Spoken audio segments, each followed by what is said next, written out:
Hello everyone and welcome back to another video. This is the first episode of the story, What If Naruto Was in a Modern World, in which Hinata was barely exposed to Naruto's constant belief in himself.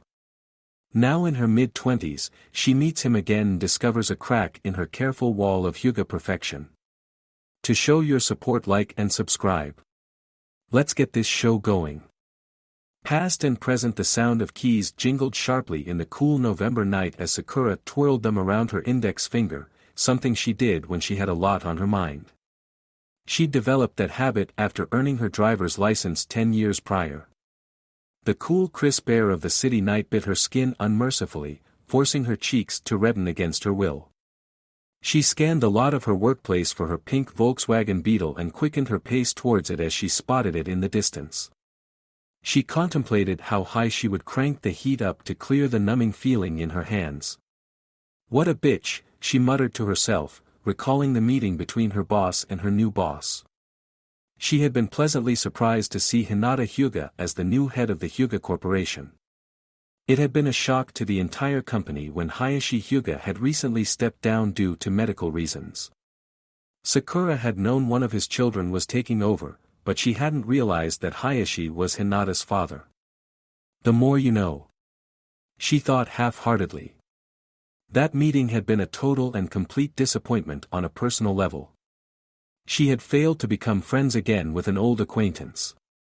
That was a first for Sakura. She'd always been quick to please and befriend anyone. Maybe not in her youth, but she had definitely improved over the years. Her job required it. She had expressed her joy at seeing her old friend quite adamantly, but had been met with a cold and silent stare from the Hyuga heiress in return. She did not show any signs of recognition. Something which had perplexed Sakura deeply, considering how close they had been as children, before the girl had moved away. Though it was to be expected, she guessed, since they had lost touch entirely over the years. The meeting had continued to degrade after that. She couldn't tell if she had pleased Hinata or if she was going to get a dreaded pink slip in the morning, announcing she was useless. She reached out for the handle of her car door and quickly unlocked it, slipping her long legs inside. She slammed the door shut and took a moment to lean against the leather seat. Her head bobbed a moment before slipping to the left, forcing her to look at the asphalt outside her window. She could hear the traffic outside, the city lights twinkled on the horizon, and she determined that she was feeling discombobulated. Hinata had shaken her somehow. Sakura was reminded of Hinata's cousin, Niji, from back in elementary school. Cold, uncaring and emotionally retarded, much like Sasuke had been during the last year before he had left. She sighed and pushed the key inside the ignition. The radio played softly in the background. She felt the tight pang of loneliness squeeze her heart as she thought of Sasuke. He had abandoned them several years ago, and his memory still haunted her.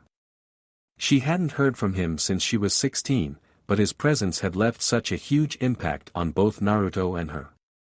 In that short amount of time he had been there, she hadn't been able to let go. Sasuke had caused her a lot of unhappiness, but she was willing to wait. He was worth it in the end. Well, at least that's what she told herself. Naruto had an entirely different opinion on the subject. Now here she was, 10 years later, still bitter and miserable, wishing he'd come back. Naruto had blamed himself for her state of mind, and she hadn't really tried to convince him otherwise. She wasn't entirely certain as to why she'd left so many things unsaid between them in regards to Sasuke, but she didn't regret what it had led to back then. He must have been a sucker for punishment, because regardless of all the shit she put him through, Naruto would always look at her with an affectionate and understanding smile. He was always telling her he'd catch everything she threw at him and take it in stride, anything to make her forget that night she had been thrown aside, used, and left broken by Sasuke's love. Naruto had chased him down that time through the city. She'd never seen him so angry, so full of rage. Their fight had made the paper the next morning since they'd nearly destroyed a small part of the city with their brawl. Sasuke had barely walked away, but Naruto had been hospitalized. His spirit had been broken just as much as hers. They had cried together that day and he had promised her he would bring him back, no matter what. She picked up her cell phone and passed her thumb over the numbers, still thinking of the past. The music changed on the radio and the stars had come out, but she hadn't noticed either. A movement caught her attention and she focused on the small figure coming out from the building, following Sakura's invisible trail to the other parked cars. She narrowed her eyes as she recognized Hinata's petite form, laptop bag in one hand, her other held the flaps of her coat together, attempting to keep the cold wind from exposing her. Sakura leaned forward against the steering wheel, her lips pursed in thought as she wondered what could have changed this woman. Her hair was piled high into a tight and restrictive bun, she still held the aristocratic features the Hyuga were blessed with, and her skin was still pale as the moon. But her eyes. Yeah, they were definitely different. Sakura had been fascinated with them when they were children. She had often asked the shy girl why they were pale lilac, what it was that made them almost look like pearls. She'd never seen anything quite like it and Hinata had gracefully avoided answering her for years. The more she thought on it, she realized it wasn't really the color that had mesmerized her. What had caught her attention was the depth of feelings expressed in them. Hinata had been a girl who had always struggled with her shyness and her lack of confidence. From what Sakura could remember, her father had always been an oppressing force and it resulted with a personal struggle everyone could easily see in the small, fragile child. The balance of her own identity, Hinata, the warm, kind and beautiful person she had shown with, and the Hyuga heiress, a cold-hearted and emotionally disconnected bitch. To Sakura's most observant conclusion, it would seem that the latter had won out in the end. Sakura couldn't help but shiver slightly at the memory of the new Hinata. Not only had her personality disappeared, but her eyes were terribly frightening now. Gone was the warmth, the depth of unspoken emotion, the kindness she exuded towards everyone. She doubted this Hinata blushed at the thought of Naruto whenever she'd watch him at gym class. In fact, her pale lilac eyes held a blank void of emotion Sakura couldn't read. She couldn't decipher where her old friend had gone. Before Hinata disappeared into a limo waiting for her at the other side of the lot, she paused a moment and looked toward Sakura's general direction. The pink-haired girl ducked quickly, her eyes big as saucers when she realized that she'd been watching the heiress too intently. Hinata narrowed her eyes and shrugged. Slipping inside the limo she tapped the glass, advising the driver she was ready to leave. Straightening herself, Sakura looked away from the departing limo and glanced at her cell phone again before pressing the old familiar numbers imprinted on her memory. She hummed to the tune created by the dial tone of the numbers before pressing the phone to her ear and listened to the familiar ring. Yeah, the deeper male voice answered sleepily. The usual, hello, had been shed several years ago after they had begun to date, and she had realized long ago that he wasn't one to be courteous anyways. He was, after all, Naruto Uzumaki. You busy? She asked, wasting no time. She needed someone to fill the void forming inside her chest. The familiar feeling was starting to choke her. I was sleeping, but I doubt you care, she heard him chuckle, she smiled. I had a bitch of a day. Can I come over? There was a pause at the other end as he considered her tone of voice. It was leaning on desperation or misery, he couldn't quite put his finger on it. Yeah, she heard him stretch, let me clean up first, I'm still covered in manure from my last job. He muffled a yawn as the bed creaked under his weight. She rolled her eyes and shook her head slightly. The man was filthy rich and he couldn't let go of his old ratty mattress from his old life. Okay, I'll be there in 30. I'll grab some food. Get me some miso ramen, he said as he perked up. She could have sworn she heard his stomach through the phone. Yeah. Get out the cooler beer, I need a drink something awful. She chuckled before flipping her phone off, cutting off his objection. He didn't like drinking in the middle of the week and he objected when she insisted on doing so. He was a stickler for being bright-eyed and bushy-tailed at work. Oh, how things changed over the years, Naruto, she thought. Amused at the difference in both of them from their old selves.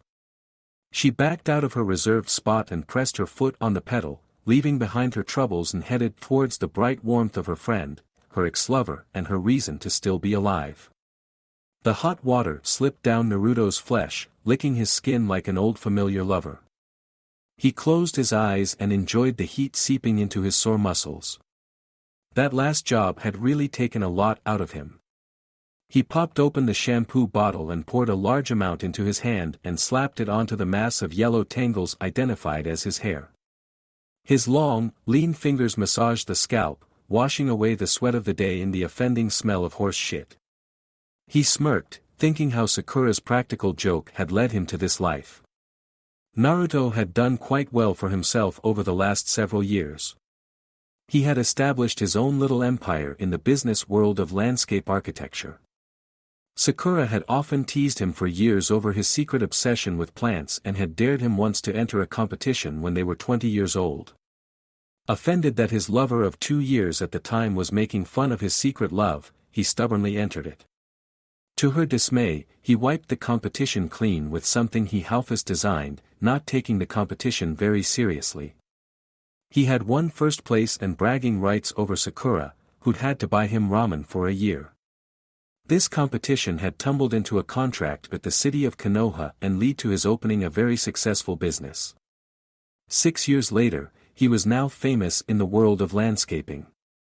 He was often featured in magazines for his ingenious designs and as a result, his business had flourished beyond comprehension. Although he was annoyed at the time, he was now glad that Sakura had pushed him into a corner that morning and caught him tending to his flowers when she had snuck past his godfather for a mid-breakfast quickie. His thoughts dabbled on the darker side of things and his fingers hit the sensitive lines on his cheeks while washing his face. He slowly pressed a finger in the creases, wincing at the dull throb even though they were well over 20 years old. He had been offered the opportunity by his godfather's wife, Tsunade, to remove them with plastic surgery, but he couldn't bring himself to do it. Naruto's parents had died in a car accident when he was still a newborn. His only physical memory of the incident was the strange markings on his cheeks, best described as whisker-like scars. From what he understood, flying shards of glass had deeply cut his face and left the tormenting memento. He had spent a miserable childhood and all his friends made fun of him, and his teen years were pretty angsty when none of the girls would look at him thanks to his deforming features. He even managed to gain the nickname Kyubi 1 year when a Japanese transfer student had arrived in his school. That idiot Gaara had pointed at him, repeating the words, Kyubi, Kyubi, after Naruto had pulled off a long string of carefully planned pranks. They had gone off flawlessly and nailed the intended target, his teacher Kakashi. Gaara had been so shocked at Naruto's savage behavior that he had begun to shout that foreign word in fright. It wasn't exactly a moment in his life that had built his confidence. He later found out that it meant nine-tailed fox demon. Again, this was a blow to his confidence in more ways than one. He smiled at the memory of Gaara. The boy had gone through a hard time and, although they had started off on the wrong foot, they had become fast friends during that year when he was 12. They still kept in touch and Naruto had promised to do his friend's garden for free if the redhead ever got married. Naruto dunked his head under the rain of the shower and washed out the suds. His thoughts started drifting further along in memory lane, but they were cut short when he heard the muffled bang of his front door being slammed shut. He narrowed his eyes and grumbled, knowing full well Sakura would never change her habit of destroying his property. He wasn't sure if it was intentional or not, but he suspected she enjoyed torturing him considering the last thing she broke. Her eyes had gotten a gleam he didn't care to see again. He took this as his cue to get out and shut the water off. He started to step out, but his foot barely made it to the mat before his bathroom door was pushed open and Sakura stood in front of him with a smirk. This should have startled him, but he had often been molested by Sakura in their dating days while he had tried to escape the shower. Their status in relationship had changed over the years, so he was left exposed and feeling a bit vulnerable in his birthday suit. "Get out of here, Sakura." He frowned, annoyed she still barged in whenever she felt like it. He reached for a towel and wrapped it around his waist while she carefully eyed him up and down. "Why did we break up again?" she asked, her eyes almost burned him. She licked her lips and he groaned, resisting the urge to shove her out the door. He hated this game. Because I'm not Sasuke and I'm too hot for you. He managed to hide his hurt expertly under the old joke. He grinned at her and she reflected the same as he squeezed past her and headed towards the master bedroom at the end of the hall. "How long has it been since we've slept together?" she asked, keeping her eyes on his back as her mind was going back to the days when she'd rake her nails down his back and he'd love every minute of it. She bit her lip at the memory, guilt eating at her, knowing full well he was out of her reach now and it was her own fault. "For years, and I'm not planning on breaking the record any time soon." His answer came muffled through the wooden planks. He heard her laugh and he sighed. It still hurt deep down that she was over him and still pined for that bastard. Sasuke, even after that night. Naruto had been fooling himself when she had come to him a few years after and asked to be with him. He had let himself believe that every moan, sigh and touch she lavished on him that night had been for him, but he had willingly and selfishly believed a falsehood, wanting to be her fantasy for a little while.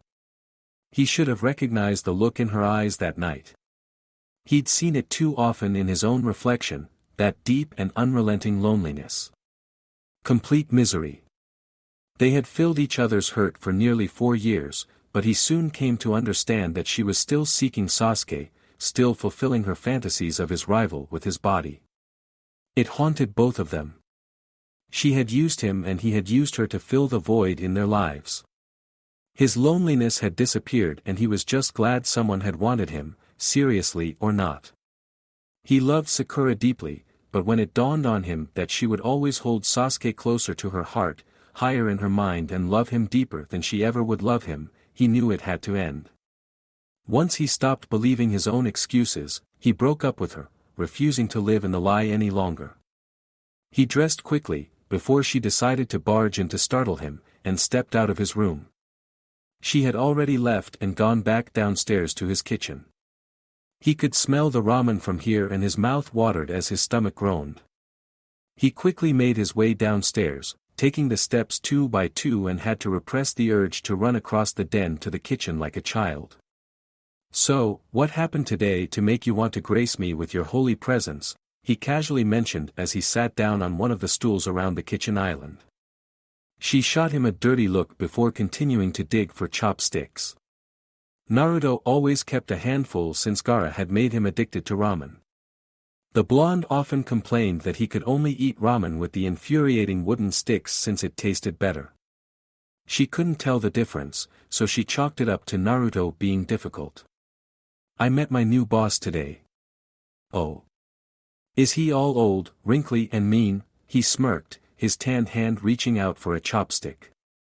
She observed the new calluses on his fingers and wondered momentarily how they felt. He sniffed the air, relishing the aroma of ramen in his kitchen, and secretly recited a love poem to his bowl as the soup swirled around the noodles. Could anything be more perfect? "She's mean all right," Sakura corrected him. He glanced at her quickly with interest before slurping up his first mouthful of noodles and let out a most alluring and gratifying moan. Sakura shook her head in disbelief. "She's not old or wrinkly." She eyed Naruto with a disgusted expression as his eyes rolled in his head from the taste of his ramen. "In fact, you might be surprised to know it's Hinata," she continued, feeling a small, twisted sense of satisfaction when he coughed suddenly. "Hi Hinata," he hit his chest with a fist. "Trying to make the wad of noodles go down easier." "Yes, the weird, shy, dark-haired girl that had that crush on you in 5th grade. Her smirk had transformed into a grin and he coughed some more. She had repeated the exact words he had used way back then. "Really? I haven't seen her since elementary." "Damn, those noodles are hard to get down once you swallow them wrong," he thought, struggling to breathe a moment while his fist pounded away on his chest. Sakura nodded and blew a little on her own noodles before putting them in her mouth.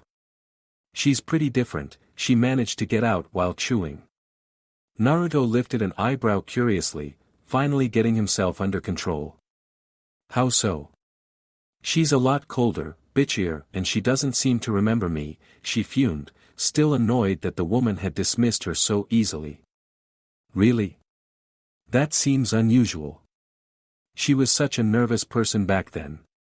He pressed the chopsticks against his lips a moment, deep in thought, trying to recall what the girl looked like in his youth. She certainly wasn't bitchy. Are you sure it was Hinata? She glared at him, annoyed he would question her on the identity of her boss. Yes, quite sure. Pale lilac eyes, white skin, hair so black it shimmers purple, and her name tag said Hinata Hyuga on it. Her eyes were closed and her lips were pressed in a thin line, and Naruto felt the hair on the back of his neck raise, screaming danger. Ah haha, if you're sure then, I'm not one to question you. He tried to retreat from the forbidden region he had stepped into, full throttle. She opened one eye and carefully considered her options, deciding to let it slide and return to eating her ramen. Naruto sighed in relief. Besides Hinata being a bitch, how's work at Hyuga Corp? He suppressed an oncoming yawn, and he idly wondered when Sakura would leave. He could feel sleep threatening to invade his consciousness. It's fine, though still kinda eerie how they insist on having a 360-degree view of the world and need all that information. I know it's handy for their business, but it's weird. The all-seeing eye on the world is a good motto for them, I guess, she pondered out loud. Anyways, I'm not at risk of losing my job. The reshuffling of the departments ordered by Niji just moved us around. Only a few lost their jobs, like the sound tech nerds, she continued. Naruto pretended to listen attentively, but focused solely on his ramen. His eyes were drooping, but he was determined to finish the damned bowl of free ramen, even if it killed him. She rambled on for another 20 minutes before she realized that her ex-boyfriend hadn't uttered a word in response. She glanced up from her near-empty bowl and noticed he had put his head down on the table, resting his forehead on the back of his hands. She also noticed that he had finished the ramen and snorted. He wouldn't be one to skip on the ramen, she thought before finishing her own bowl. She frowned when she heard him snoring softly and huffed, annoyed he had fallen asleep on her. She was going to wake him up by kicking him off his chair, but a bright pink object in her purse caught her attention and postponed her violent retaliation for a moment. She reached her hand into her purse and pulled out her lipstick, smirking. Now, Kiba wasn't usually one to be taken by surprise. He had prided himself over several years on his keen ability to expect the unexpected with the company he kept, especially with Naruto, but he had been proven wrong on this fine Tuesday morning. His friend arrived at the office in a foul mood that morning, and he could see pink shimmering lines around the tanned flesh. The highlights around his eyelids and eyebrows were amusing to say the least, but not as much as the round dark red stains on his cheeks and lips. That bitch. She used the non-fading crap too. Naruto cussed out a blue streak as he tried to straighten out the orange tie, but he was so furious he only made it more crooked. Kiba reached over and slapped away Naruto's hands, fixing his tie for him. What did you do? Kiba tried to keep his grin at bay, but he was failing hard and fast. Naruto gave him an icy glare that was accented by the deep blue of his eyes. I passed out in the middle of Sakura's rant last night and she drew all over my face with her lipsticks before she left, he fumed. Kiba couldn't hold it in anymore and roared with laughter.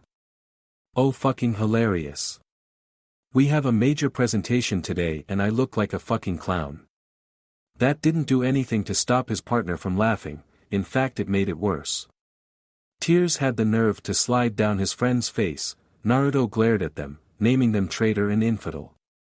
I never tacked Sakura as a prankster, Kiba managed to huff out, calming himself long enough for Naruto to retort. She's worse than me. Fuck, she was usually the one who implanted the damned ideas in my head in the first place when we were kids. She lived vicariously through the damned suggestions, he growled out, but let out a frustrated cry soon after when Kiba doubled over again, laughing. There's no way in hell I'm doing this presentation. I'm going to be laughed out of the room. He was really upset and Kiba's laughter was really starting to drain the last bit of his patience. Come fucking find me when you're done pissing yourself laughing, asshat. He walked out of his office and headed towards the coffee room, hoping no one else would dare give him shit about his new makeup. He pulled out his cell phone from his pants pocket and dialed Sakura's office number. By the message Naruto had left her, she was positive he had seen her handiwork this morning and she was feeling pretty smug. It wasn't often one managed to pull a fast one on the great Uzumaki Naruto. She picked up her phone and dialed his cell, smirking.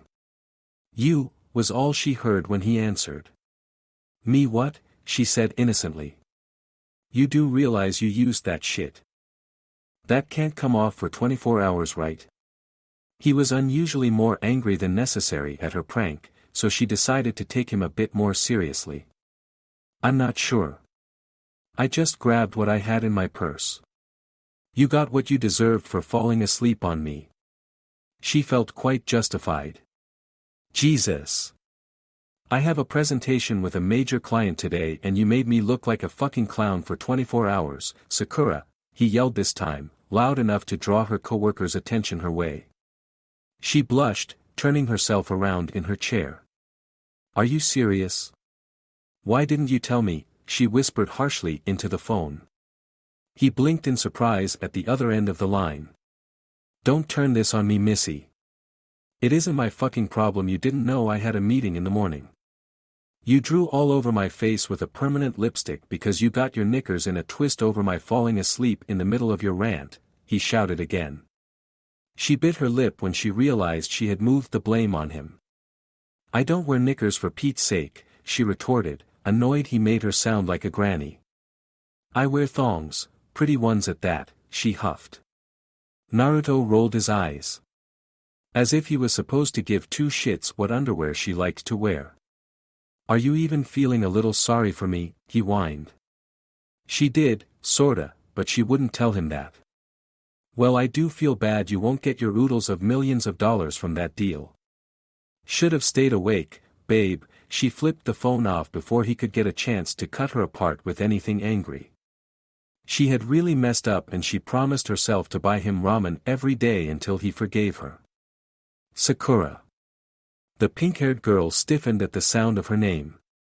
She turned slightly to look over her shoulder and gave Hinata a small, tight smile. "What can I do for you?" She turned herself entirely around, back to her sitting position behind her desk, her green eyes met pearl lilac steadily. "If you're done screaming at your lover, I would appreciate the paperwork on the landscape plans for this morning's meeting," she coldly replied. Sakura narrowed her eyes in annoyance. "He's not my lover, Miss Hyuga." She dismissed the look she received from her former friend and dug out the file she had requested. The project had been dumped on her late last night before her meeting, so she hadn't had the chance to even look at it.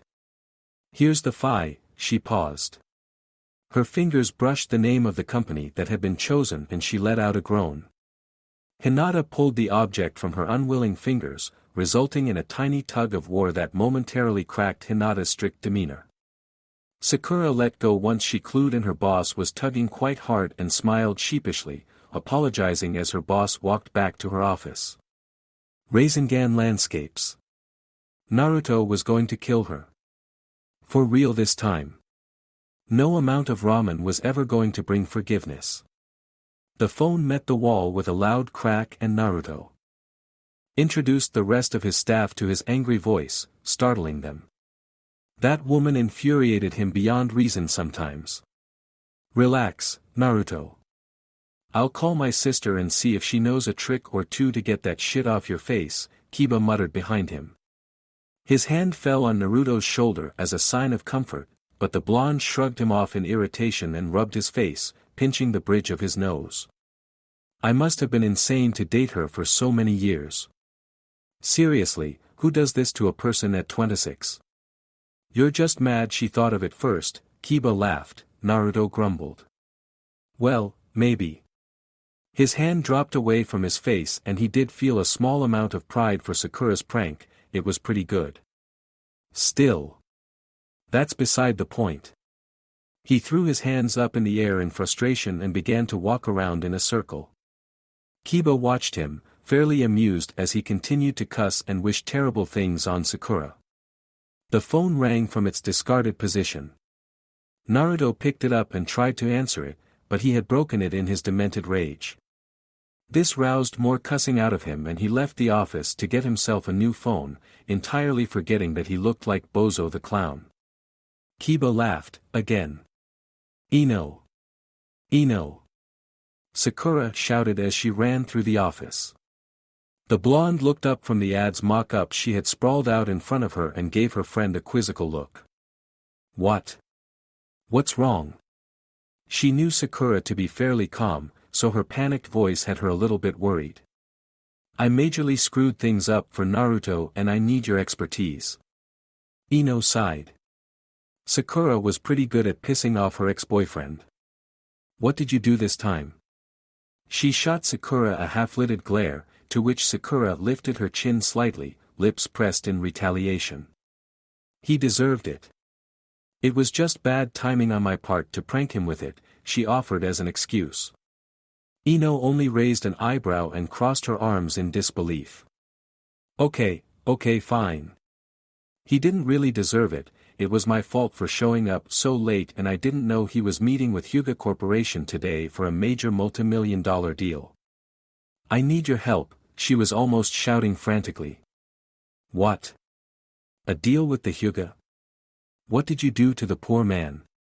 Ino was feeling a bit panicked as well. If Sakura was freaking out, she was in deep shit. "I kinda messed up his face with long-lasting lipstick." She looked away from her friend's accusing glare and found a fascinating spot on the wall. "Sakura, you idiot. Yes, this has already been established. I need your tricks to get that shit off his skin. You can't really take that shit off, it's a stain. We can maybe tone it down a bit." She mulled over every trick she knew, but she was coming up blank. Then it came to her. "Oh. I know. Quick, we need to hit the pharmacy." "When's his meeting?" "I don't know. I tried to call but I think he broke his phone," she said quietly. That's what he usually did when she pissed him off and hung up on him. She had to break that habit or he was going to start sending the bill to her. "Sakura. Let's go." She hurried ahead of her friend, trying to avoid another accusing stare and a flurry of questions she couldn't possibly deal with. Naruto stood in line. His face held a flush that had steadily grown over the last hour while making his way to the phone kiosk. Everyone was staring at him. It wasn't every day you met a handsome young man in a black business suit with an orange silk tie, face painted like a clown. Children were laughing at him and their parents were doing their best not to join in. He was going to kill Sakura. For real this time. A young lady behind him kept peering over at him. Well, he assumed she was peering. He couldn't tell with her sunglasses on.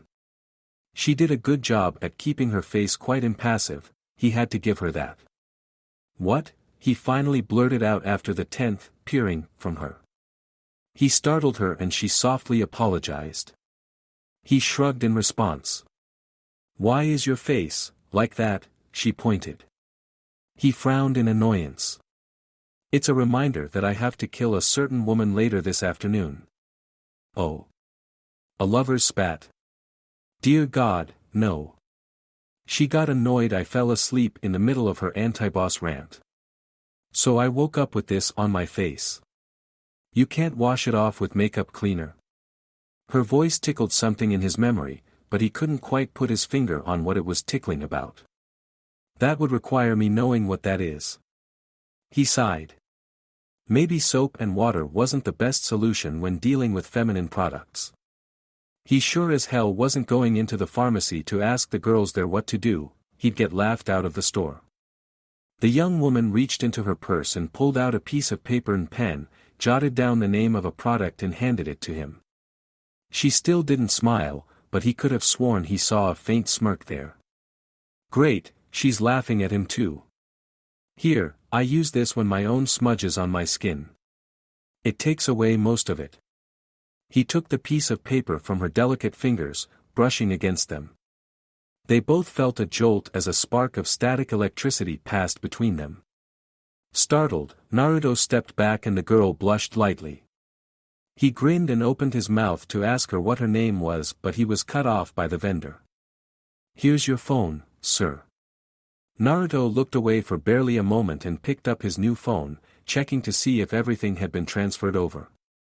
When he was satisfied, he looked up to speak with the young woman again, but she was gone.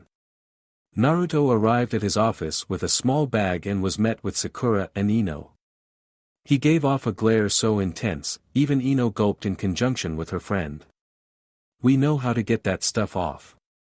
Sakura quickly added in before Naruto could rip into her. "Get to it then." He threw the small bag at her and she opened it, her eyes wide. "How did you know about that stuff?" Some woman felt. "Sorry enough for me to give me a hint on how to take the shit off," he grumbled and started to walk towards the unisex bathroom. Ino trailed after the two as they continued to argue back and forth. More like Sakura apologized profusely and Naruto milked her guilt like a farmer. The two women waited for Naruto to settle down on one of the chairs they'd brought in. Once he gave them the okay, they got to work on his face. They soon discovered Naruto's first allergy. Naruto's skin was red and swollen. His scars were tingling painfully and he cussed. Sakura and Ino groaned as they washed off the products that were irritating his skin. He looked a little better, but the clown mask was better than the current chubby, red, swollen face he sported. "I'm so sorry, Naruto." Sakura whined for the last umpteenth time in the last 30 minutes. "It's fine, Sakura. It's just fucking fantastic," he grumbled out. Ino had gone back to the office, promising that she would let their supervisor know where she was. Sakura had stayed behind, trying to figure out how to make him look like his usual handsome self, but she was at a loss. Her prank had entirely backfired on her and she was going to be the cause of a major deal breakdown between her company and Naruto's.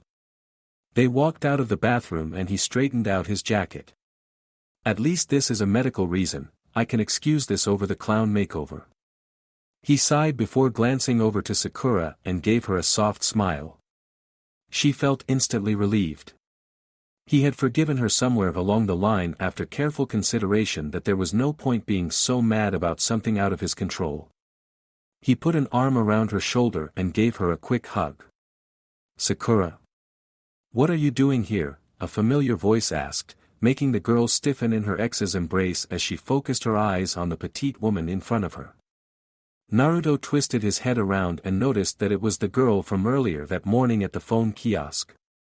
"Oh, it's you." He smiled at the girl, but she did not respond. He frowned when Sakura let go of him and she bowed down in respect. "I'm sorry, Mississippi. I was helping my friend with a problem I caused." Hinata's pale eyes narrowed as she recalled the conversation with the young man behind her. "Return to the office at once, I will speak with you then," she said, dismissing Sakura, who had to use every bit of self-control to not run out of the office like a bat out of hell. Hinata looked up to her assistant's object of affection and tilted her head quizzically. Naruto had obviously misjudged this woman. She certainly wasn't as fragile as he imagined this morning if Sakura had reacted this way. "I assume you had a negative reaction to the product I suggested this morning." Naruto blinked and had to suppress the urge to scratch his face with the carpet on the ground. "Yeah. I didn't know I was allergic to anything until this." He grinned sheepishly. Hinata nodded and extended her hand towards him. "My name is Hyuga Hinata." She watched as his eyebrows rose in surprise. "Hinata? Well, well. Long time no see." He came to life as he grabbed her hand and shook it like an old friend. She was confused and her brow knitted together as a result. "Ah, seems you don't remember me. I'm Uzumaki Naruto. We went to school together a long time ago." He watched her to see if she had any recollection. Her face remained impassive and for a moment he saw her pale eyes search her memory. Nothing seems to click, so he shrugged. "Well, never mind. I assume you're the Hyuga Corporation representative on this project. He had returned to business, his previous friendly behavior forgotten. Yes. Please follow me. I hope my current medical situation with my face isn't going to differ your opinion of me. He put a hand on the small of her back to lead her to the meeting rooms. Another small spark shocked them and he removed his hand quickly, frowning. I might remove all the carpets if this keeps up, he muttered. He missed the small smile that played on Hinata's lips for a split second before she answered. No, since it's my fault for suggesting the product, I will ignore your sad condition. She moved ahead into the room, leaving behind a fairly perplexed Naruto. Kiba rose from his seat and bowed down in greeting to their guest. She did the same before sitting down.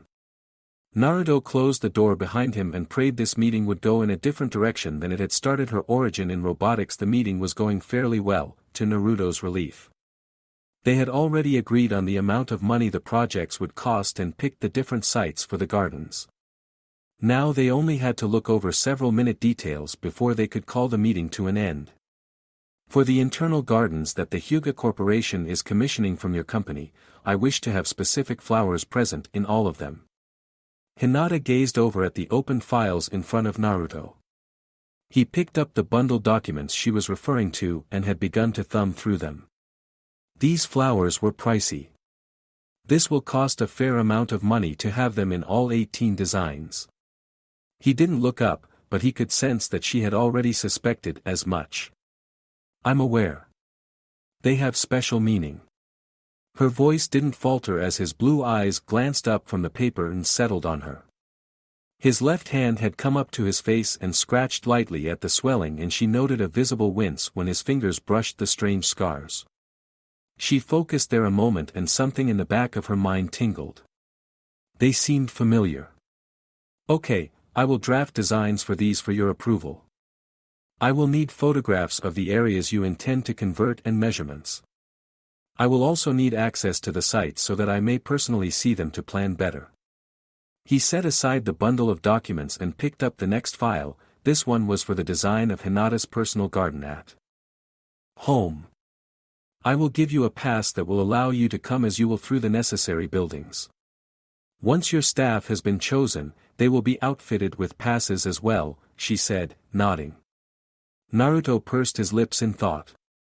He'd never been so formal in a meeting before. It was getting kind of over the top annoying. This woman was completely different from what he remembered. She'd had an insatiable stutter and a terrible blushing habit when he was a boy in elementary. This woman here was in total control of herself. It was almost unnatural. The more he studied her, the more he wanted to crack open that shell she was hiding under and break that control. Is something the matter?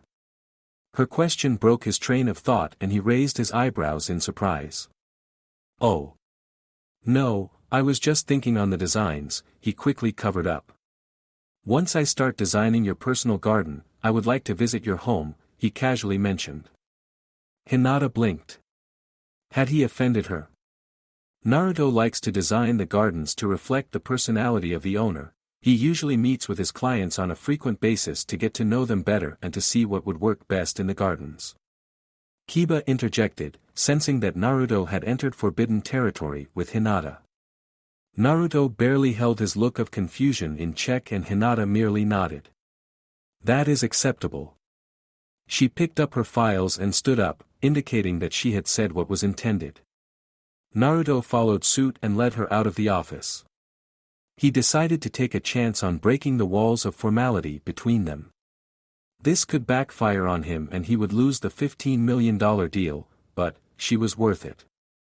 He hoped that at least Kiba would understand if this failed miserably. He didn't really know what the rest of his staff would say. Ah, Hinata. Naruto spoke in a very low, intimate tone. Without thinking he placed his hand on the small of her back as he guided her. She could feel his breath on her cheek and she blinked at the sudden intrusive sensation. She had never let anyone within her personal space and she was shocked at his eagerness to touch her. No one had so casually touched her since her accident when she was 13. Yes.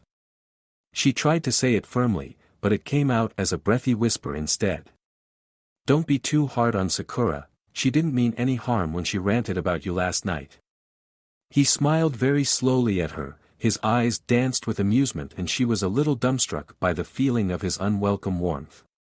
Sakura. Her brain had muddled. His presence had invaded her very tightly knitted sense of personal space and for the first time in 13 years she was feeling cornered, vulnerable. This was not a pleasant sensation. Yes. I know you remembered my complaint this morning in line when I offered the reason as to why I was painted like a clown. She's just a little put off that you don't remember her. From what she says, you two had been very close. As children.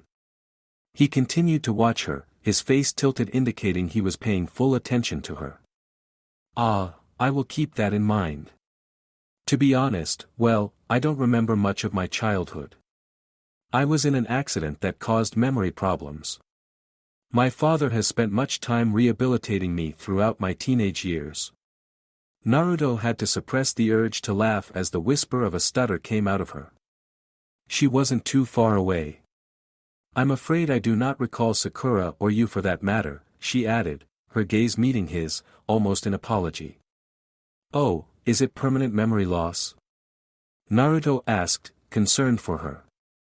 She shook her head lightly. No, but from what I am told, my former self was a shameful sight. My father has refused to aid me in the recovery of those memories. She played with her hands idly, not knowing where to put them. He's made sure that I'm not exposed to anything in my previous life to avoid resurfacing the old unwanted personality. She wasn't quite sure what to make of his current expression, it looked mixed with anger and disbelief. Shameful. What? Are you serious? He shook his head and rolled his eyes a little. You were a little shy, you blushed quite a bit and you had an insatiable stutter, but you were nothing to be ashamed of. She could see him thinking, bringing back the little memories he had of their time together. She almost felt a little jealous, there was a part of her locked away in his head that she wanted to see to pull it out herself if she could. Well, I wouldn't know, she retorted, a bit annoyed at herself. Why was she revealing all these things to him? She was not one to dwell on old things she had no control over. It had been drilled into her for several years that the past was the past and she could only control the present for a better future. She shouldn't let her childish fantasies of her memories push her to let her guard down this way. This man in dangerous, she decided. He was unsettling her, invading her. He was smearing her hard-earned perfection. Well, it seems to me the past has found you. Naruto let his smile turn into a grin. She narrowed her eyes slightly, confused. What do you mean? Well, your assistant was your best friend and unfortunately for you, she happens to be the most stubborn woman you'll ever meet. She'll probably be talking about how it was back in the day non-stop to make a point. Don't forget that we also went to school together. Something devilish almost gleamed in his face. He was hiding something, she could feel that it was potentially very embarrassing. It's been several years since my accident, I'm not even sure my memories can be recovered, she stubbornly argued. Naruto sighed and pressed the button to the elevator, letting his hand slip away from her back. The heat dissipated fast and she was partially relieved that he had stopped touching her.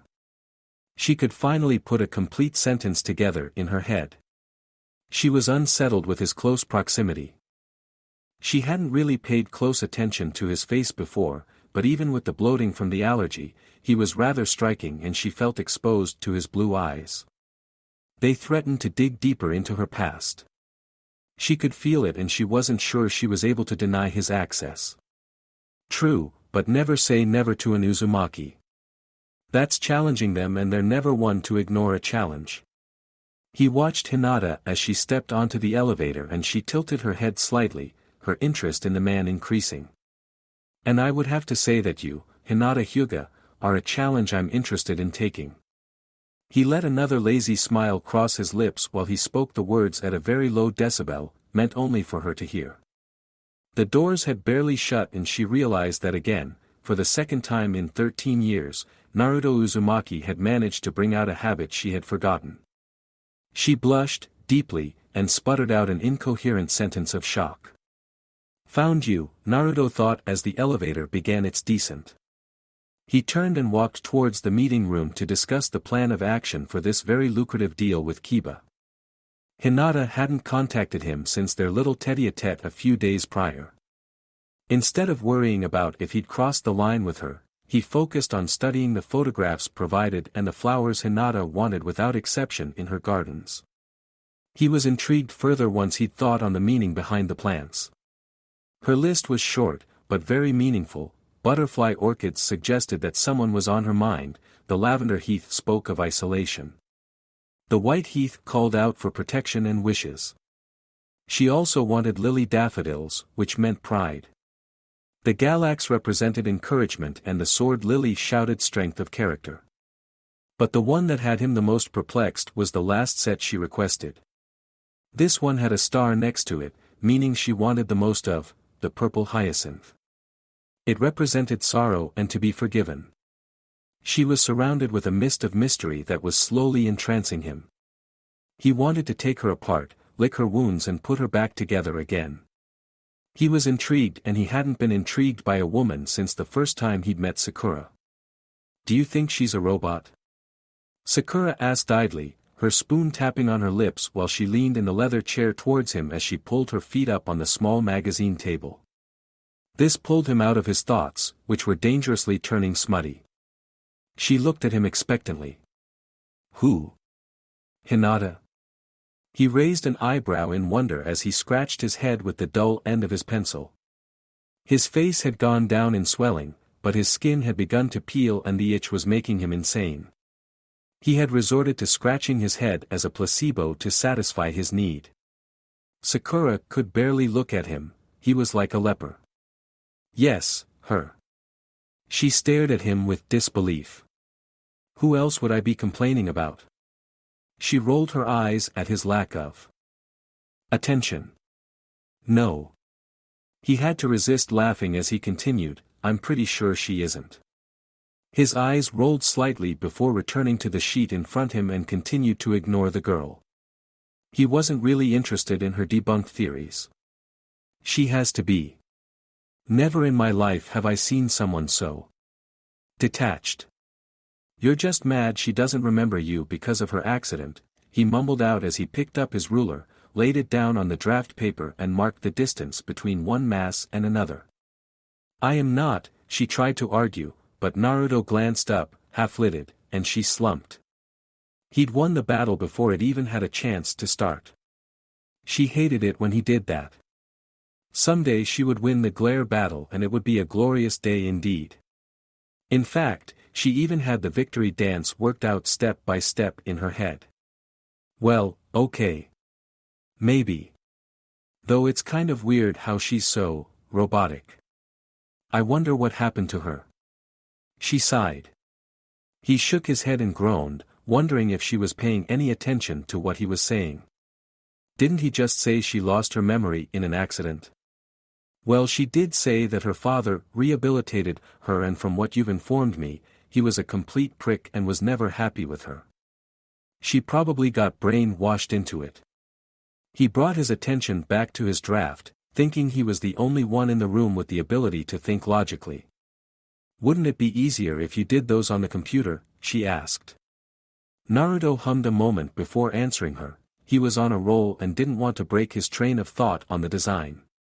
"Yeah, but I like to hack it out on paper first. It helps me think it through more clearly. Once I'm happy with the drafts, I give them to Sai and he'll have them ready to be seen by the robot." He grabbed for the eraser and glanced up when she leaned back on the chair she was sitting on, digging out her lunch. That's when he fully realized that she was sitting in his office, in the middle of a work day. Ah. She thought about what he said and started to laugh, realizing he'd been calling Hinata a robot. She paused when he gave her a weird look. "What are you doing here anyways? Don't you have what do you call it?" He pressed his pencil to his lips, tapping them slightly to draw Sakura's full attention. "Ah, yes," he exclaimed, pointing upwards as though he had a brilliant idea. A job? She shrugged. It's lunchtime and Ino wasn't there. She bit a carrot and munched slowly. I certainly wasn't going to ask Hinata to eat with me and Chuji would just eat my lunch. So I came here instead. She bit on her sandwich and chewed slowly. Naruto shook his head and went back to his drawing. Why me? Why? He begged to whatever force was watching over them, and as if she'd heard his cry of misery, she perked up with a, "You're practically married to your job." I knew you'd be here, and nodded. He secretly stuck out his tongue at her in retaliation and hoped she'd leave soon. He had a deadline. I mean, not recalling all those times she slept at my house. Seems a bit unbelievable, she continued to rant. Naruto considered putting on his earphones to block her out, but he knew that was a no-no. So instead, he decided that Sakura had selective hearing and resigned himself to the fact that she'd ignore anything he had to say in defense of Hinata's memory issue. When we were 7, I gave her one of my clean pair of panties when she had peed in the bed. I was traumatized, there was so much of it. Who knew she had such a big bladder? Sakura had this complete flabbergasted expression on her face, and he could only respond with a quick lift of his eyebrows that clearly stated, "And this is important for my vast array of knowledge on your childhood because." She huffed, clearly insulted he didn't know the meaning of sharing panties when you're a young girl. Boys. Time to educate him on a few small secrets of understanding a woman's thinking. It's very important. That's like a rise in status of friendship, like the equivalent of you, let's say. She thought of what was meaningful enough to Naruto to think twice on sharing. Lending Kiba your favorite porn. She pointed at him, thinking she made herself clear. He smirked and rolled his eyes. Okay, so they had been very close. That example didn't make any sense though. I highly doubt lending your Hello Kitty panties at 7 leads to the same intent, or meaning, as porn. He barely had time to dodge the remainder of her sandwich that flew towards his head. She then walked out of his office, huffing. He laughed as he heard Kiba say hello to her, and she retorted with an embarrassed, "Shut up." Kiba walked into Naruto's office, still looking towards Sakura's retreating form with a thoroughly confused expression. What's got her panties in a bunch? He half wondered out loud. This, of course, had Naruto doubled over in laughter. Kiba raised an eyebrow in confusion and decided to not delve into the matter any further. How far along are you on those designs? Kiba peered over his partner's shoulder and looked at what he'd come up with. I just started the 3rd one. He handed over the 2 that he had managed to finish that morning before Sakura had barged in. Kiba took them and nodded, appreciating the complexity in detail. I'll get these to Sai. He's been itching to start this project. His partner picked up the sheets and carefully rolled them up before sending a grin towards Naruto. You're putting way more effort into this than any of your other projects. Naruto ignored him. Okay, get those to Sai and give me a report on the other projects. I can't be there to help until these are all done. He heard his friend let out a snort before leaving with the finished sheets in hand. Naruto grabbed his pencil, ideas swirling on how to finish the 3rd design when his cell phone rang, interrupting him again. He considered ignoring it, but once the number flashed on the screen, he smiled. Hello. Naruto. Ah, Hinata. I was wondering when you'd call. He let a lazy smile cross his lips. He'd been anticipating her call for a few days now, but he hadn't realized just how much he'd anticipated it. There was a pause at the end of the line for a moment. He wasn't entirely sure what it meant. I have the passes for you. Can we meet after work so that I may give them to you? Sure. You want to grab a bite to eat, too? He asked, trying his luck. Worst she could say is no. The contract was already signed for the deal, and as a result he couldn't lose the money agreed on even if he got on her bad side. There was a pause again. No, I don't think that's appropriate. I just want to give you the passes, she added quickly. He had managed to surprise her again. People generally avoided her since she gave a very good and solid impression to be left alone, but he didn't seem to get the hint. Well, I'll be bringing food. So what do you want to eat? He pressed on and heard her sigh. Come on, you'll be hungry by then, I'm positive. He waited, and there was silence at the other end of the line. He almost thought the call had been dropped, but she finally caved to his very light demands. Hot cinnamon buns. He grinned again. She hung up, feeling defeated. He had won the second round. She was beginning to feel very exposed. Hinata stared at the phone in her hand and a million thoughts swirled in her head. There was something about that boy's determination that was really getting to her. He was picking at her carefully built wall to keep people away, and to her dismay, he was starting to break off pieces of it. Emotions are an object of weakness, they will encumber you. Deter you from the path of our success. You must never look away from anyone, always look ahead, never to the ground. Her father's words resonated in her head as she tried to bring herself back into check. She couldn't allow him to shake her. She wouldn't allow him to shake her. Miss Hyuga. Sakura's voice brought her back. She watched the pink-haired woman poke her head through the door. Yes. The item you requested has arrived. She showed her the thick envelope. Ah, yes. She motioned for Sakura to come in. Sakura approached the desk and handed her the envelope. She turned to leave, but Hinata's small cough forced her to turn, facing the heiress. Pale eyes weighed heavily on her assistant, causing Sakura to fidget, feeling nervous. Anything I can help you with? She barely managed to get out. The petite woman could be intimidating at times. There was an awkward silence between them, and Hinata seemed to struggle a moment before answering her. Sakura could have sworn she saw a flash of doubt or uncertainty in the unusual eyes of her boss. Do you think you could stay a little while? A light blush formed on the heiress's cheeks and Sakura blinked. She doubted that the dark-haired woman knew she was tinting red and that the air had shifted between them. It had changed from uncomfortable to pleasant. With what? Suddenly eager, the girl stepped closer, curious to know what was in the envelope. Hinata pressed her fingers against the envelope and tore the lining off. She pulled out the first book of 5 and bit her lip. Why was she nervous? Well, as you know, I've lost most of my childhood memories. She glanced toward Sakura and weighed her options. Maybe she shouldn't involve the woman, she didn't really know her. Yes, I know, Naruto told me so I wouldn't make a pest of myself. Sakura blurted out. Hinata frowned, the two were a lot closer than she had anticipated. What was their relationship?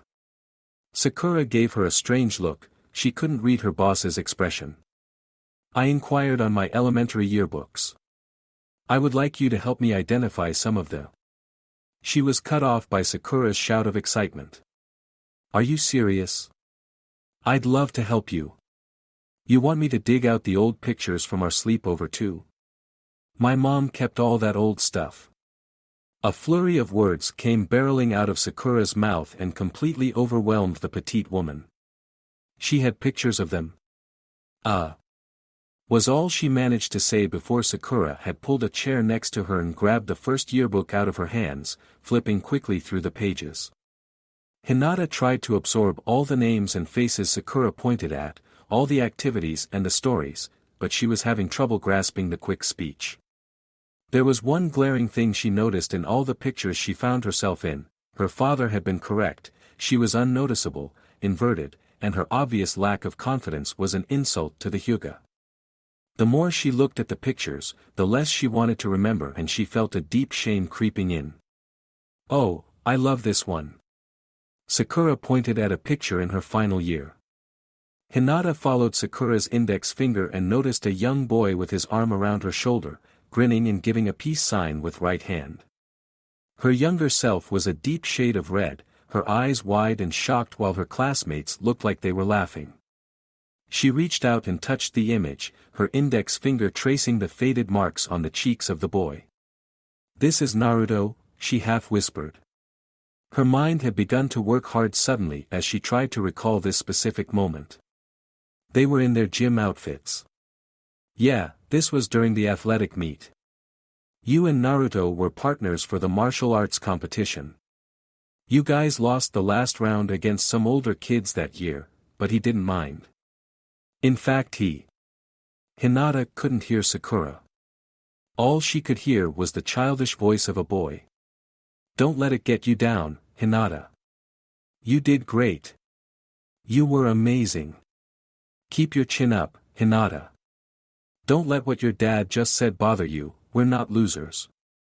The boy's blue eyes had showered her with pride and she had felt the blood rush to her cheeks when he wrapped his arms around her and hugged her tightly. Her heart had overflowed with joy, pushing out the shame she felt at losing. Happiness. She had felt happiness. Why are you blushing? Sakura was dangerously close to her face, fascinated by the strange occurrence. She hadn't seen her boss in a full blush since she'd taken over and realized that, with this new development, it meant that Hinata wasn't a robot. Sakura was almost disappointed, her theory had been thrown out the window. This potentially meant one thing and she felt a bubble of excitement pop. Did you remember something? Sakura raised her eyebrows, Hinata looked away. Oh ho, her assistant shouted. You remembered something, and I bet it was about Naruto. She wiggled her perched eyebrows, a lecherous grin slowly forming on her face. Are you keeping some important information regarding Naruto from me? Hinata asked, a little intrigued since he had the same devilish gleam a few days ago. Maybe. I'm not sure I should say anything since you thought it was a well-kept secret. Sakura leaned back against her chair and smiled. Hinata was a bit miffed the woman was holding her private information hostage. Sakura could almost see her old friend coming back up to the surface. She was starting to shed some of the layers, but a question kept picking at her and without thinking, she opened her mouth. What happened for you to be so cold? Where's our Hinata? She asked instead of answering the question.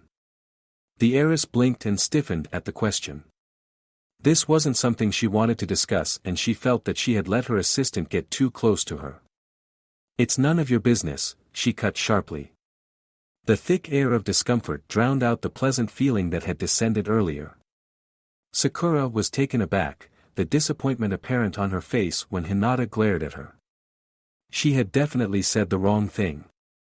She sighed as she watched her friend sink back into the depth of the Hyuga heiress persona.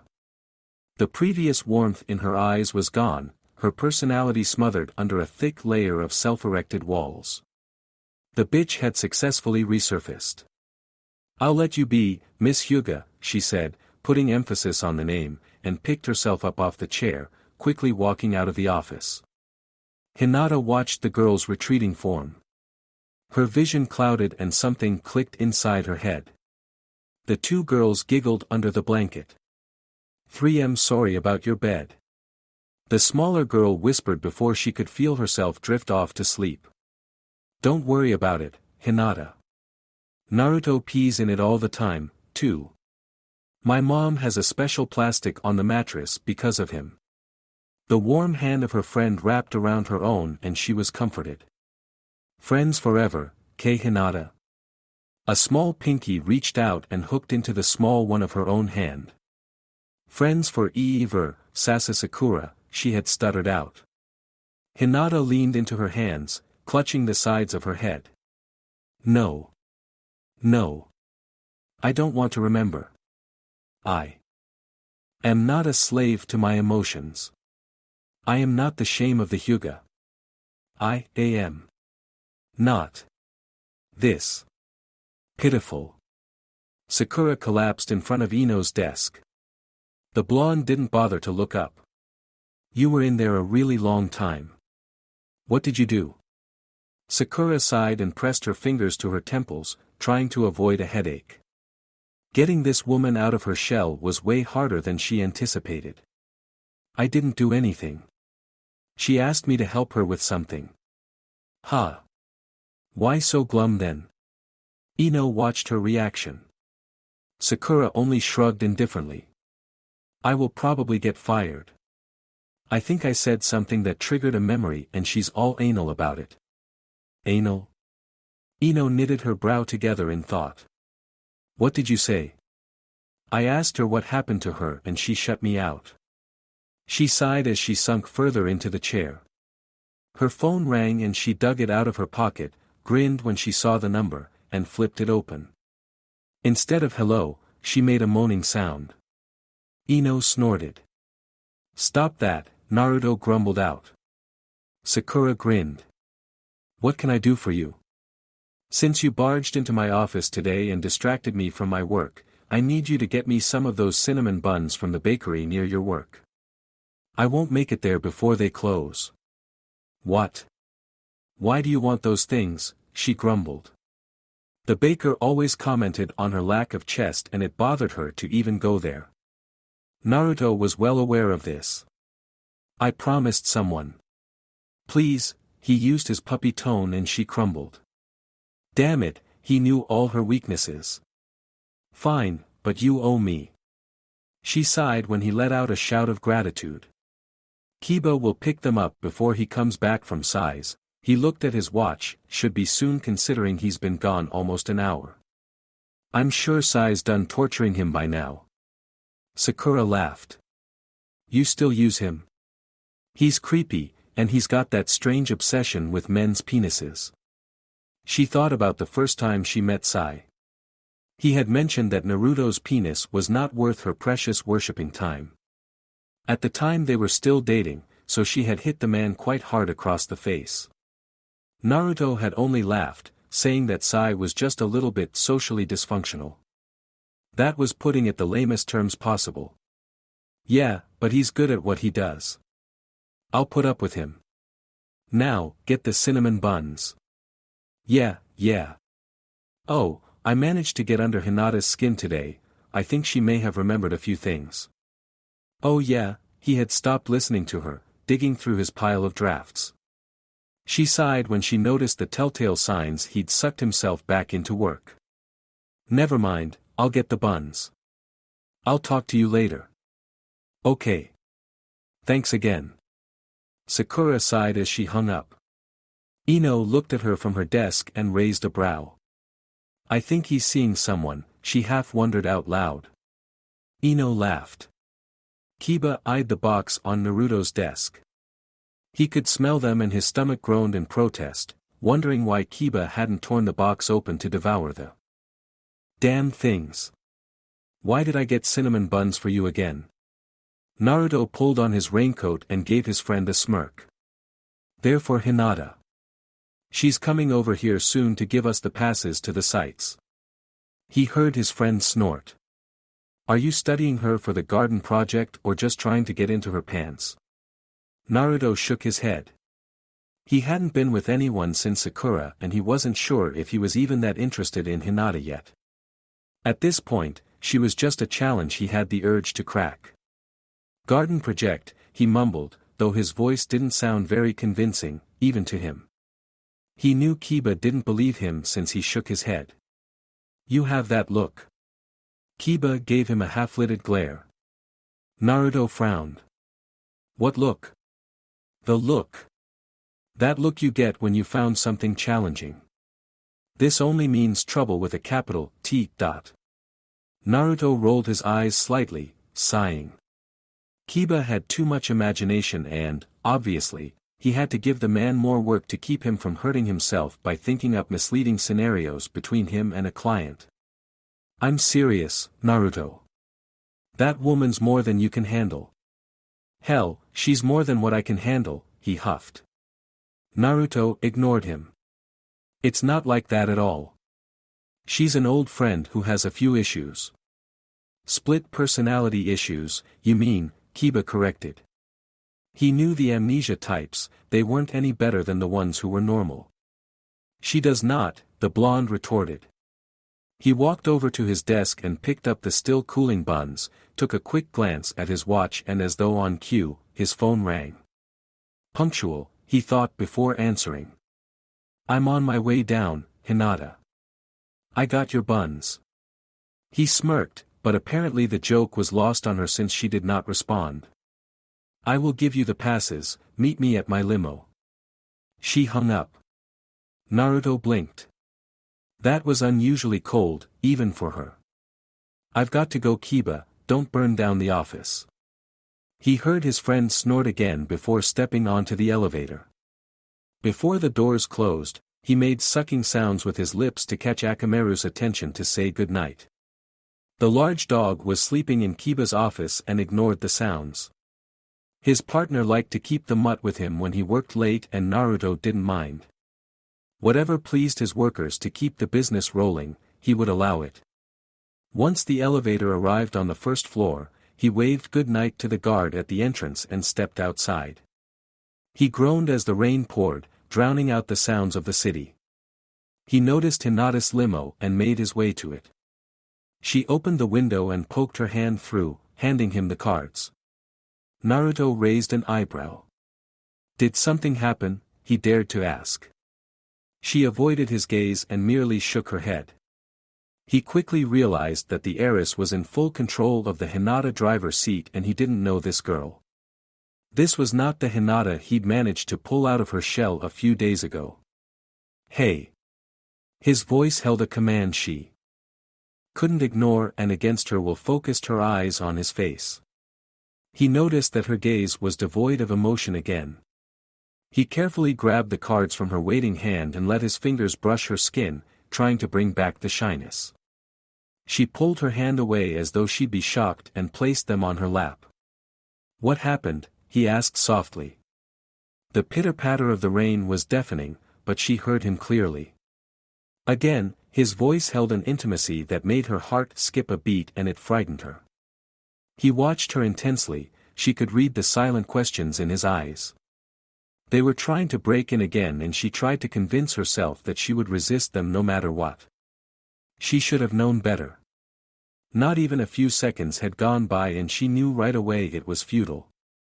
She was mesmerized by his eyes, his scars, and the way the water ran down his face and dripped off the tip of his nose.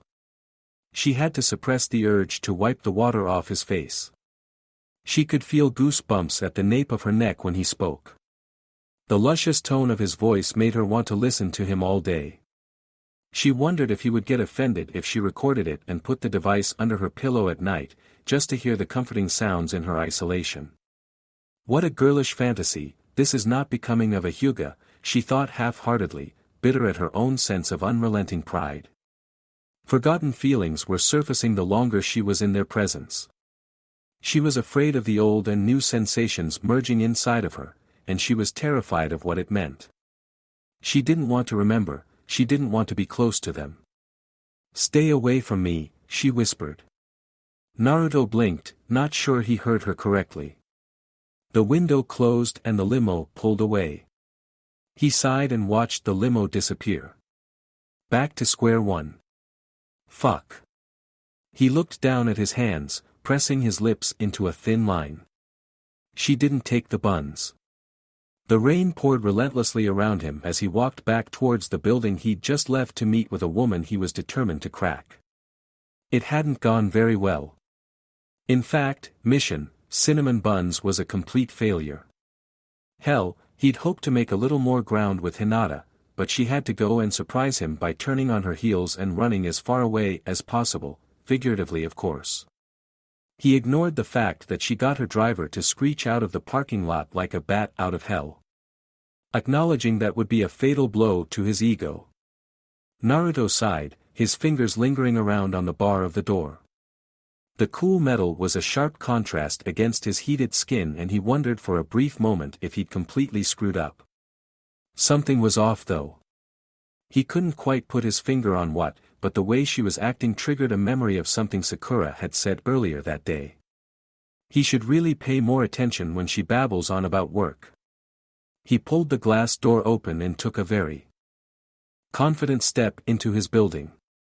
The guard gave him a puzzled look, but shrugged as his boss walked by. The elevator swallowed up the blonde as he continued to think on what had happened in the space of several seconds. What a fucking week, he muttered to himself, disappointed overall, but not quite feeling entirely defeated. He did get the passes, which meant she had to see him again. There was still another chance to get through to her with the personal garden. He hoped anyways. The more he thought about it, the more he realized that there was nothing offensive said. He'd barely spoken to her. Her eyes had been averted from him, her posture had been stiff, as though she was fighting some vicious internal battle. He shrugged to no one and tried to ignore the drips of water escaping his hair, which were sliding down his back like the cold fingers of an unknown lover. He caught his reflection from the metal sliding doors and groaned. His hair was flat, his skin was still peeling and his so-called rain jacket was soaked through. No wonder she freaked out, he looked like he crawled out of a hole. He made a mental note to call the store in the morning and give them a piece of his mind. He'd been tricked into buying something expensive and was a little annoyed. He watched the lights blink as the floors climbed, ignoring the bone-deep chill that passed through him as the mouth of the elevator opened and he was welcomed by Kiba's large, white, drool-infested mutt. "Akamaru, down boy," he heard his friend yell from another room. Kiba poked his head through Naruto's office and raised an eyebrow. "What are you doing back here? What are you doing in my office?" Naruto ignored his friend as the dog greeted his second owner with a sniff to the crotch and a bark. Naruto swatted at the animal and grumbled, absolutely hating that greeting. "I was looking for the pencil sharpener. Mine's broken." He didn't believe him. Kiba never used pencils for drafting, he was strictly digital designs and often complained about how Naruto still sketched out the ideas. "You lying sack of shit. Stop surfing for porn on my computer." The blonde pointed at his partner and frowned. Kiba let out a bark of laughter as the blonde shook his head, trying to get around Akamaru while walking towards the other man. "I got the passes." He waved the white square objects and Kiba nodded before shifting positions. "Stop ignoring my question. What are you doing back here?" Kiba was now standing in his office doorway, arms crossed. Naruto paused a moment before swatting at the animal who had taken an interest on the cooling buns. He was nearly tripping over him and it was irritating. "I have work to do." He shrugged, trying to get across that he didn't want to talk about it. "Naruto, I understand you're giving me the leave methafuckalone tone, but this is a major client." Kiba rolled his eyes as his friend stiffened, his lips pressed into a thin line. He knew the blonde would tell him eventually, he just had to pry it out of him. "I didn't do anything. She was all uptight about something, I said like 10 words to her," he defended. Both of Kiba's eyebrows rose slightly in surprise, that was a lot easier than anticipated. "You can piss off somebody just by looking at them, Naruto. You have that special ability to wear your thoughts and emotions on your sleeve." Naruto snorted in disbelief, he was not some emotional guppy. He sidestepped the other man and entered his office and gave him a sour look. Kiba pointed to him and his mouth began to form the word "see," but he was cut off when Naruto shut the door quite hard, hitting Kiba on the behind. "Ouch, you asshole." Kiba retorted, rubbing the spot where the handle had struck. He kicked the door in retaliation like an angry 3-year-old and called his dog to follow him back to his office. Naruto leaned his forehead against the cool metal, trying to gather his thoughts together. He threw the bag of buns on his courtesy seat and peeled off his drenched clothing. He kept a small supply of extra clothing in his office due to several reasons. He slept here much too often and he was a complete klutz with inks. He shook his head to spike up the hair, but it rebelled and fell back to flat. So he resigned himself to the fact that he was doomed to shitty hair and pulled out a pair of black sweats and an orange sweatshirt. His fingers touched the intricate tattoo absent-mindedly around the navel. He had a scar there originally from the accident that killed his parents, it was shaped like a swirl. Gaara had often mentioned he should tattoo the strange marking in high school. He finally did the last year the Japanese man stayed there. They had researched the Kyubi myths and legends from Gaara's country and they found the pattern of an old seal used in ancient times. According to the legend attached to it, the Kyubi had been sealed inside an infant to save an ancient ninja village, killing the little boy's father in the process. The story had touched Naruto so deeply that he had the same seal tattooed on his belly. Gaara had thought him strange and said the design would be bad luck since it sealed evil and took another's life for it to work. Naruto had shrugged and pointed at the fact that the other boy had the kanji for love tattooed on his forehead. He then ignored his friend's near-schizophrenic paranoid rant for the rest of the day. He tagged it to his friend's serious sleeping disorder, but didn't take offense at the rant. Gaara seemed to understand a little bit of everything about Naruto. He had been an accomplice in life so far, a true brother. He sat down at his graph table. His right hand slipped in between the wet dreads of his hair and continued to shake the water out as he watched the rain slosh against his office window. He noticed that his computer wasn't on. Frowning, he concluded that Kiba must have been watching the rain. There were no windows in the other man's office, and he'd often come in here to think on projects that stumped him on these long full-nighters. He reached over to the bright graph lamp he used for nights like these and pulled out one of the sketches he was working on. She had requested Japanese designs, which were difficult to put together in an indoor setting due to the different elements of water and sand. He picked up his pencil and looked at the tip, absent-mindedly noting that it was getting dulled down, but was too lazy to reach over and sharpen it. His thoughts drifted again towards the shy girl he remembered, comparing her to the cold woman of today. She was still in there, he could feel it, but getting her to shed the chains binding her to the past was more difficult than he could imagine. Snap out of it, Uzumaki. He lightly slapped his cheeks to shake the ongoing chill and tried to ignore how the lightning illuminated his office with an eerie light. His blue eyes looked out the window one last time and he set to his task, designing her sanctuaries. Hinata was a torrent of emotion.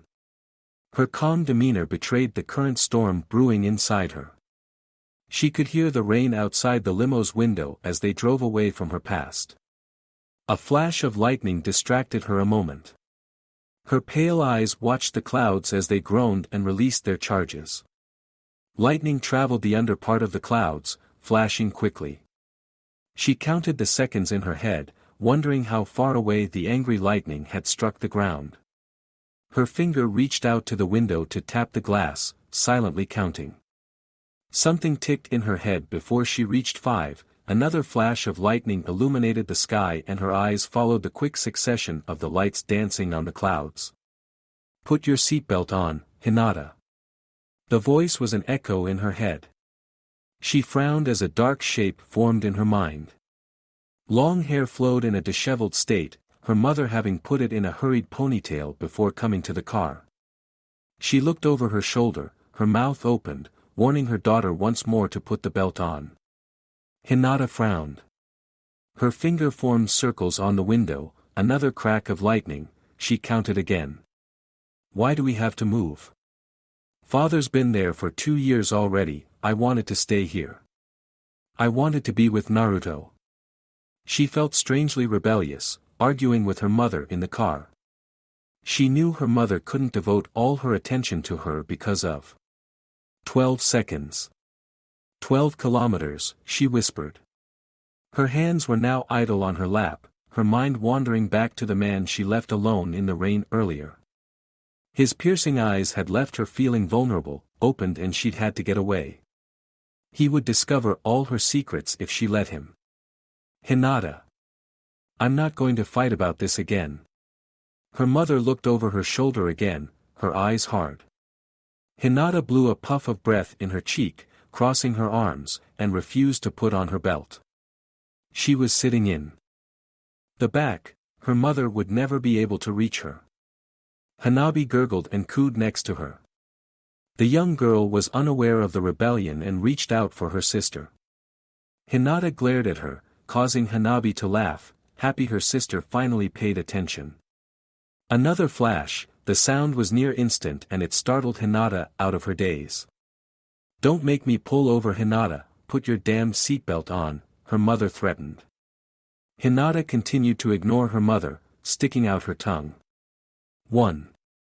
Her mother started, Hinata knew what was coming, but she didn't relent, refusing to cave. Naruto had taught her that much. 2. Her mother's voice drew out the syllables that warned impending doom. Hinata rolled her eyes, waiting for the 2.5 warning. She started to reach for the belt, suddenly tired of the game, knowing full well her mother would pull over and make a scene. Fine.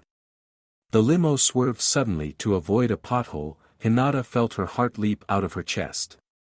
The memory was fighting to surface and she couldn't really stop it. So she let it play like a movie, waiting to see how it ended. The rain was heavier, the sounds were too familiar and her head ached. The lightning struck again and another door opened in her mind.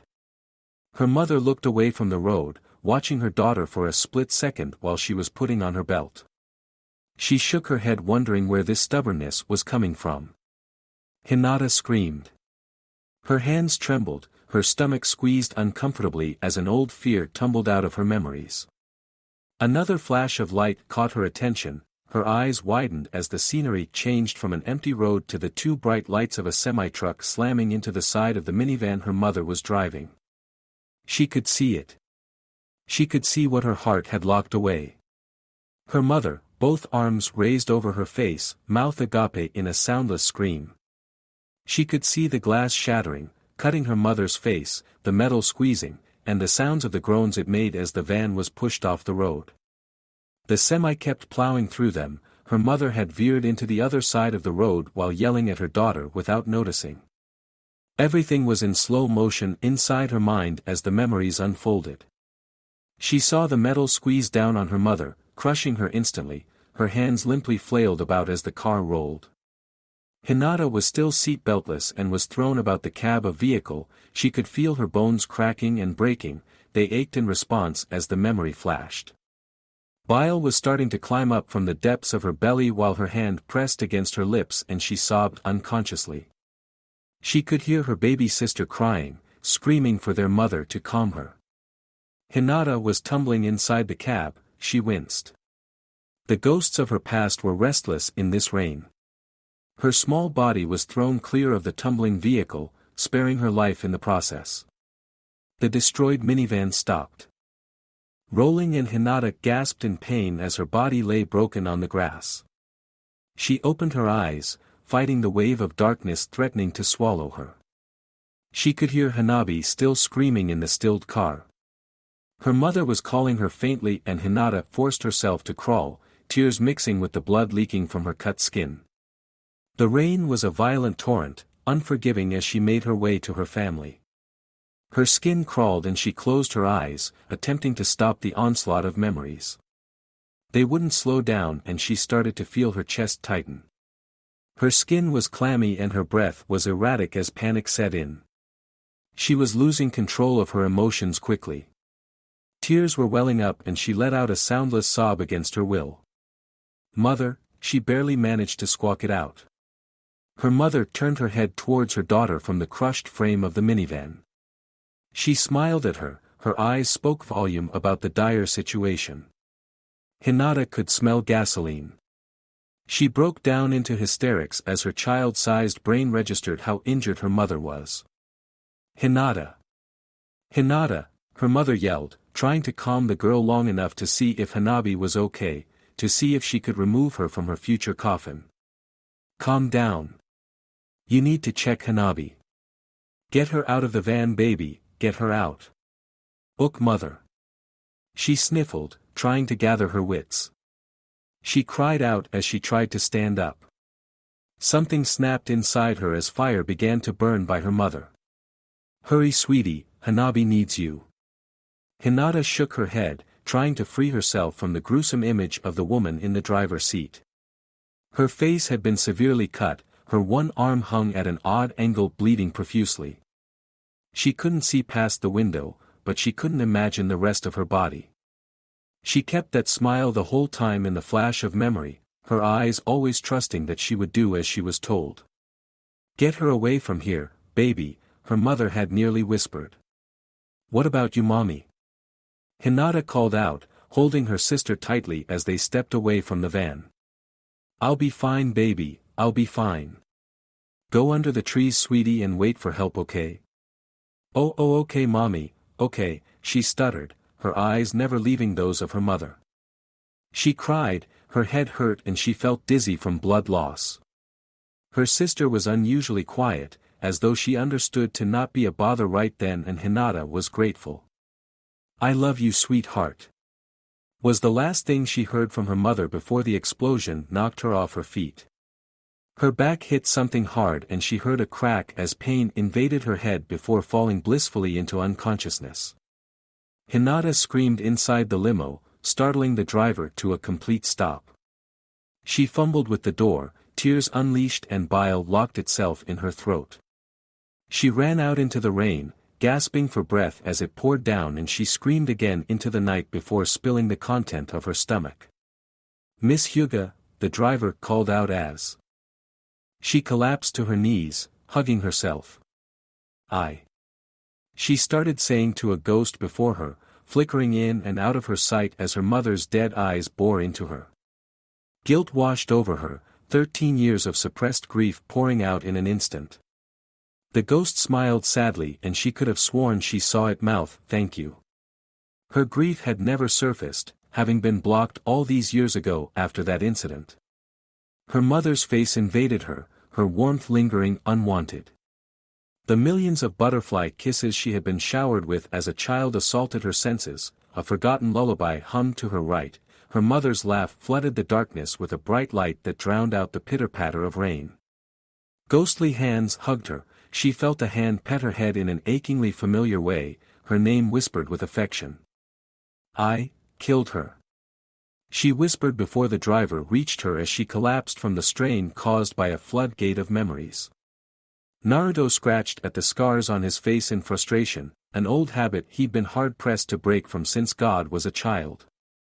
He couldn't get the last few designs to pan out no matter how much he tried. His inspiration had decided to take an impromptu vacation at 2 in the morning. His eyes caught bits of pieces of used erasers scattered around his desk, crumpled papers were all over the floor.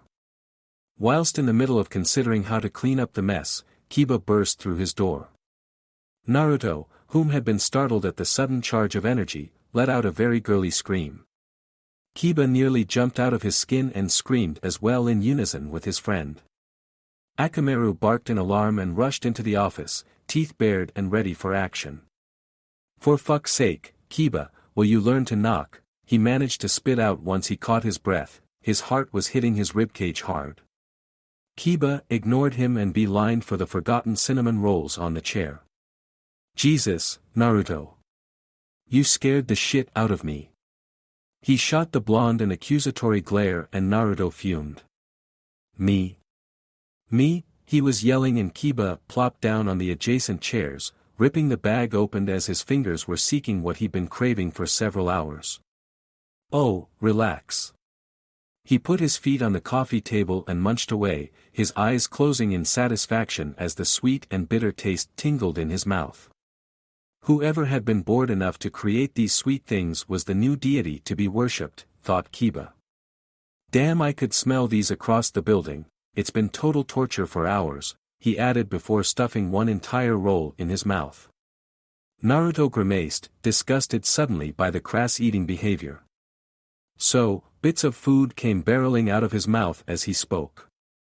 Naruto had trouble focusing on the words coming out of that mess Kiba sported as a mouth. "Are you getting anywhere with the designs?" "What?"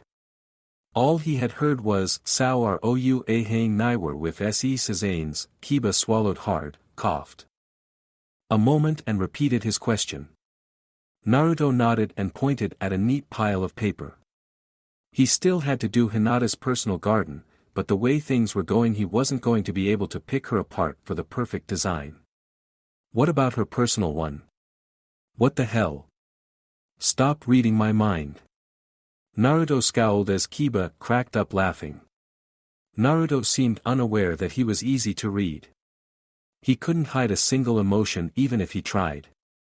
"I'll figure something out." The blonde brushed the bits of used erasers off his graph table and his hands. His solution was quite simple, he was going to stalk her. "I don't like that look," Kiba sputtered out, knowing full well a plan had formed in his partner's head. He was concentrating, eyes focused on a task.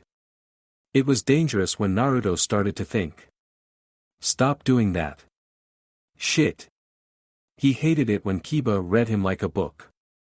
The dog owner laughed. Sakura was confused. Hinata wasn't in her office this morning and she was facing some smaller version of her boss sitting behind the desk. Ah, excuse me miss, but where? She started. The younger girl analyzed Sakura before she decided to answer her. This must be the assistant. My sister will be away a little while, she's taken ill, she stated quite matter-of-fact. Sakura raised an eyebrow. Your sister. You must be Hanabi. She recalled Hinata telling her about her new sister ages ago. Time certainly flew by when you stopped paying attention. How do you know my name? The young girl squinted her eyes in mistrust. Sakura resisted the urge to roll her eyes. Oh yeah, these Hyugas are a fun bunch.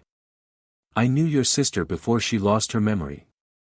Hanabi's eyes widened a fraction at the woman's answer. Before Sakura could inquire further into why Hinata was sick, she heard a familiar voice call her name. Miss Haruno, there's a Naruto Uzumaki asking to call on you. Her co-worker smirked. Oh. She turned towards the mini Hinata and smiled apologetically. Please excuse me, if you need anything don't hesitate to ask. She turned from the girl and walked out of the office. Hanabi returned to the documents her sister had requested to bring to her at home. She spied a blob of blonde hair hugging the pink blob and she frowned. There was something familiar about the two. Ah, Sakura. Naruto broke free from the hug and he gave her a dazzling smile that only meant one thing. What do you want? Why are you here? Wait, how did you even get in here? She was happy to see him, but at the same time she was a bit nervous that he was walking around unsupervised. I'm on official work visits. He pointed at a pass Hinata had given him. She puzzled over the fact he had one. Oh, you need to see where the landscaping needs to be done. She motioned to him to follow her to her desk. She knew his work policies like the back of her hand, he was a creature of habit. Yeah, I was hoping to meet with Hinata first. There are a few details I need to discuss with her. He nodded to her coworkers who shamelessly eyed him. Sakura shot them a knowing look but they ignored her. Naruto wasn't hard on the eyes and most of the women in her office blushed lightly at him. He exuded masculinity without really meaning to, all he had to do was walk into a room. Not that she could blame the ladies. He was fairly tall, his frame lean and muscular due to the line of work he was in. His step was aloof, but his blue eyes sparkled with an intense promise of mischief that most women found endearing. The scars on his cheeks only added more mystery to him and he was pleasant to listen to when he opened his mouth. If she knew what velvet sounded like in speech, she'd compare it to that. Sakura had grown immune to his good looks over the years but she still lingered in the memories of their time together. If anything, she missed the sex since he was skilled not only in the garden, but in bed as well. She peeked over her shoulder, he was smiling at them, using his usual charm. She shook her head. Hinata's not here. She paused when she saw his smile falter a bit. Something I should know about, she asked, a slow smirk formed on her lips as he fidgeted.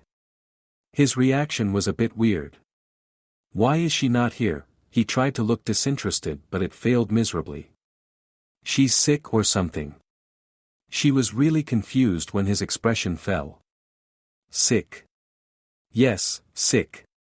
What happened to her? He asked, genuinely concerned. He wondered if it had anything to do with him and last night's incident. I'm not 100% sure.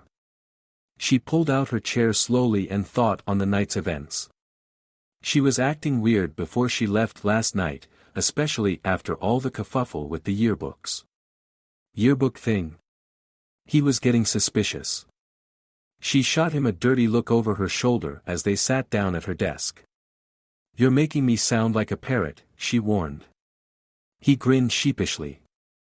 Yes, I told you on the phone that she remembered a few things. He blinked. I even warned you to make sure not to say anything stupid because she was skittish like a horse in a storm. She could see he didn't remember any of that. He scratched behind his ear, trying to recall her babbling on the phone. He'd been distracted by a draft by then, blocking her out. She sighed. What did you say to her? Her eyes narrowed in a warning and he frowned. She was the second person to assume he'd done something. I didn't say anything, I asked her what was wrong and she told me to stay away. He shot her a look she recognized. Oh no, no, no. This isn't my fault, she defended. He rolled his eyes and laid his hands flat on the desk before leaning his forehead against them in frustration. Let's not play the blame game today. I got bigger problems, he whined. I need to see Hinata for her design. I can't do it properly without getting to know her first.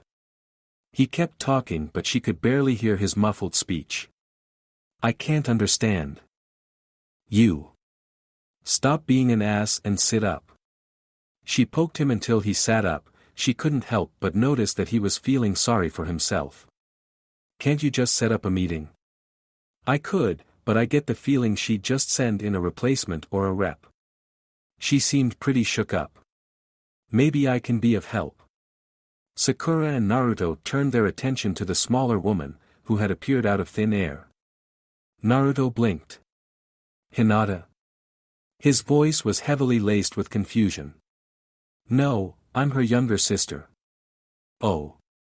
You two could pass off as twins. He grinned. Hanabi was taken a little by surprise, he seemed very familiar. I highly doubt that, she retorted, trying to shake the déjà vu sensation. What's the matter with your sister? He asked out of the blue. Hanabi squinted her eyes in consideration to his request. She is suffering from stress-related problems. It seems that her memory has begun to return. She experienced a severe episode last night and must stay in bed until she recovers, she replied coolly. Sakura swallowed hard as guilt began to spread. Naruto glanced her way and pressed his lips together. They were both at fault. When can I see her? I have a design deadline for her to review the drafts and her personal design has to be presented as well. He was very serious and Hanabi could sense there was no room for argument.